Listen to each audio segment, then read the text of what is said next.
दीर्घ समय अपेक्षा खूब शीघ्र भद्रक जिले में पहुंचे मुख्यमंत्री।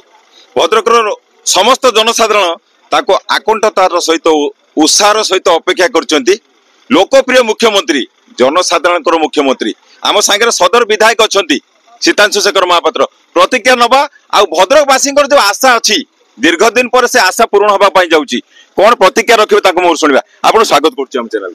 नमस्कार धन्यवाद। कौन कहे आज मुख्यमंत्री ये जनसमावेश ये दुर्गा पूजा काली पूजा ठू भी अधिक भिड़ लगुच केते आग्रह सहित अपेक्षा कर स्वागत करेंगे आरंभ करेंगे। देखो निश्चिंत लोकंकर सरकार ये नूतन सरकार आज संपूर्ण ओडिशावासियों समर्पित हो काम करुच्ची। विधायक हूँ सांसद हूँ मंत्री हूँ मुख्यमंत्री हूँ लोकंकर विभिन्न समस्यार समाधान कर सीधा सड़क से लोक मान सहित मिशुंट तार प्रतिज्ञा स्वरूप आज जो भी मुख्यमंत्री गस्त रोचे साधारण जनता माने उत्कंठार सहित प्रिय मुख्यमंत्री को देखापी अति निकटू आसी भिड़ जमाऊँ। निश्चिंत ये आम समस्त में एक गर्व और गौरव विषय।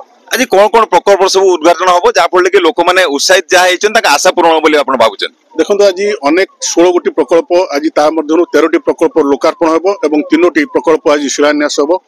विगत वर्ष मान भितर जो प्रकल्प गुड़िक हो पारि नथिला भद्रक जो मुख्य समस्या थिला मेडिकल कथा मेडिकल आज मुख्यमंत्री कर कमल आज मेडिकल आज स्थानांतरित हो। निश्चिंत भद्रकवासी जो बहु दिन प्रतीक्षा थिला से प्रतीक्षार आज अंत घटवा जाउछि।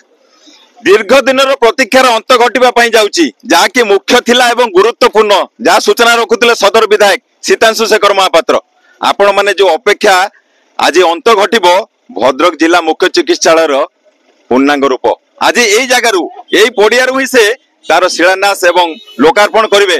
आपण माने भद्रकवासी हिसाब रे निश्चित भाव गर्व एवं गौरव अनुभव करेंगे और आशा रखुचु आपण मानकर प्रत्येकटी आशा निश्चित भाव पूर्ण हो।